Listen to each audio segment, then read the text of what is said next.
Bonjour à tous. Abordons aujourd'hui la question de l'inscription scolaire hors commune de résidence, qui est un sujet souvent polémique, un peu parce que c'est financier et beaucoup parce que c'est symbolique, voire peut conduire à menacer la survie d'une école ou d'une classe dans une école. Quand une commune est-elle tenue de participer financièrement à l'inscription d'un élève du primaire dans une commune d'à côté, dans l'école d'une commune voisine? Schématiquement, une commune est tenue de participer financièrement à cette scolarisation en école publique hors de son périmètre dans deux séries de cas. La première série de cas, c'est lorsque les capacités de l'école se trouvent atteintes. Il n'y a plus de place. Et dans ces cas-là, le maire non seulement est tenu d'accepter de plein droit, sans avoir ri de son mot à dire, que l'enfant aille s'inscrire ailleurs, mais en plus, il va devoir payer. En pareil cas, les maires sont mécontents. Parfois, c'est la commune qui est négligée à faire ces investissements, mais c'est rare. Presque toujours, ce manque de capacité vient de ce que c'est l'État qui contrôle la carte scolaire et donc le nombre d'enseignants affectés. Mais c'est comme ça. Et puis, il y a un deuxième cas, c'est les cas dérogatoires, qui correspondent en réalité à 4 sous-hypothèses. Première sous-hypothèse, on peut avoir une commune de résidence qui dispose de capacités d'accueil, mais le maire est d'accord. Le maire de la commune de résidence a donné son accord pour l'inscription dans la commune d'accueil. Très bien. Alors, il y a eu longuement une pratique disant « je donne mon accord sous réserve que je n'ai pas à payer ». Depuis maintenant 14 ans, ça n'est plus légal. C'est parfois pratiqué, mais c'est plus légal. Deuxième série de cas, on peut avoir des parents qui travaillent tous les deux et l'école de leur commune de résidence n'assure pas soit la restauration scolaire, soit la garde des enfants. Dans ces cas-là, ces parents peuvent dire tant pis, j'inscris mon enfant dans la commune d'à côté et aux frais de la commune de résidence. C'est un cas qui est devenu rare puisque tout le monde maintenant quasiment assure la restauration scolaire, la cantine, et le périscolaire. Mais quand le texte, qui est un peu ancien, parle de garde des enfants, est-ce que c'est qu'une partie de ces accueils périscolaires? Est-ce que ça inclut l'accueil du matin? Il pourrait y avoir des débats là-dessus. Troisième sous-hypothèse, je peux avoir mon enfant qui a besoin d'hospitalisation ou de soins dans la commune d'à côté, où du coup je vais l'inscrire. Alors attention, il faut pouvoir justifier que ces soins sont réguliers, prolongés, ou hospitalisation, et qu'ils ne peuvent être assurés que dans la commune d'accueil, et non pas encore dans une troisième commune à côté. Et c'est du régulier, du prolongé. D'ailleurs, presque toujours, ça va conduire à des protocoles propres à tout ce qui est handicap, par exemple. C'est assez fréquent. Et puis, il y a le dernier cas. C'est que mon enfant va se retrouver inscrit dans la commune d'à côté, pas parce qu'il répond à toutes les conditions qu'on vient de voir, ou à une des conditions qu'on vient de voir, mais parce qu'il a une frère ou une sœur qui est légalement inscrit dans une autre commune, en vertu d'une de ces dérogations. Le fils qu'il s'agit d'inscrire ou la fille qu'il s'agit d'inscrire n'est pas dans un cas, par exemple, de suivi, d'hospitalisation ou de soins réguliers et prolongés, mais il a une frère ou une sœur qui, lui, est dans ces cas-là, et plutôt que les enfants aillent déposer un enfant dans une école, un autre enfant dans une école, allez hop là, tout le monde dans la commune voisine, aux frais de la commune de résidence qu'il comprend ou qui fait la tête. Alors, est-ce que ça s'applique quand, dans la fratrie, il y en a un qui est dans le primaire et l'autre dans le secondaire, par exemple? Non, nous a dit récemment la Cour administrative d'appel de Marseille.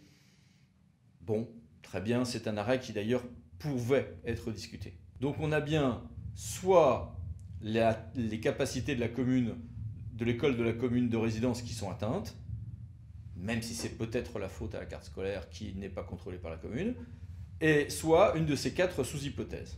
Il arrive parfois qu'en cas de litige, ça soit le préfet qui accorde la dérogation. Eh bien cette pratique, que je vois maintenant rarement, est illégale. Cour administrative d'appel de Lyon, 4 novembre 2008. Et que se passe-t-il en cas d'intercommunalisation? Eh bien, en cas d'intercommunalisation, évidemment, d'abord, il n'y a plus de problème de répartition intercommunale des charges scolaires entre écoles d'un même périmètre intercommunal, si c'est l'intercommunalité qui gère la compétence, grand 1. grand 2. Si j'ai un problème de répartition intercommunale des charges scolaires entre une interco qui a la compétence et une commune d'à côté, eh bien, la partie financière va être un problème entre l'interco d'une part et la commune voisine d'autre part. Logique. En revanche, au stade de l'inscription, on a un arrêt qui a été rendu le 12 juillet 2018 par la Cour administrative d'appel de Lyon et qui nous dit qu'il y a une substitution également pour l'intercommunalité, également sur ces questions d'inscription dérogatoire, ce qui est très contestable au regard du fait que la compétence par contre pure d'inscription, elle, reste une compétence faite par le maire au nom de l'État, qui a priori n'est pas intercommunalisable. Une fois que c'est fait, une fois que tout ceci est fait, que se passe-t-il en termes financiers? En termes financiers, il faut parvenir à un accord. La commune de résidence et la commune d'accueil, qui parfois s'entendent merveilleusement bien, mais en général, au stade de ces inscriptions, il arrive qu'il y ait des tensions, vont devoir participer. Et là, il y a une erreur qui est souvent commise. Les gens croient que l'on applique le même forfait élève que pour l'école privée. Non, non, non. Pour l'école privée, on va calculer le forfait élève en fonction de ce que coûte l'enfant en charge scolaire directe ou indirecte, avec quelques petits bémols sur la part investissement. Alors que pour la répartition entre écoles publiques, il va falloir trouver un accord sur 3 critères qui, eux, sont fixés par le Code de l'éducation. Les ressources de la commune de résidence, donc si la commune de résidence est riche ou pauvre, nous n'aurons pas le même résultat.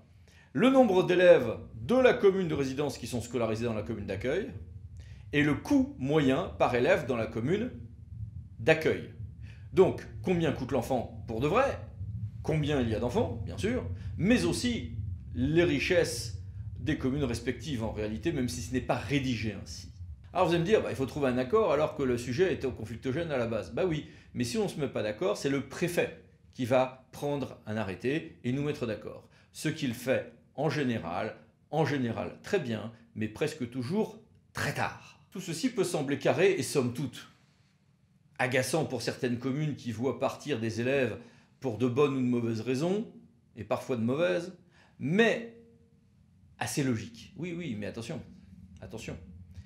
Le problème, c'est qu'on appliquait les mêmes règles pour l'école privée dans un certain cas. Jusqu'à 2004, on ne payait pas, quand on était une commune de résidence, pour les élèves du privé allant dans une école autre qu'une école située sur la commune de résidence.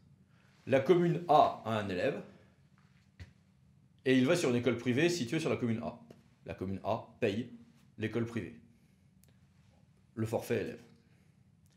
La commune A voit un enfant de son territoire partir sur l'école privée de la commune B. Jusqu'à 2004, la commune de résidence ne payait pas. Le sénateur Charras, qu'on n'a pas toujours su à ce point prompt à défendre l'école privée, quoique, a en 2004 fait un amendement qui a dit « Ah bah non, on va payer comme si c'était le public ». L'école privée va recevoir un forfait élève de toutes les communes de résidence des enfants qu'elle reçoit. Et ce fut ainsi de 2004 à 2008. Alors vous allez me dire, c'est assez logique. Oui, ça n'est pas sans logique. Mais au-delà du fait qu'évidemment, ça a un tout petit peu agacé les défenseurs de l'école publique. Mais ça posait un problème.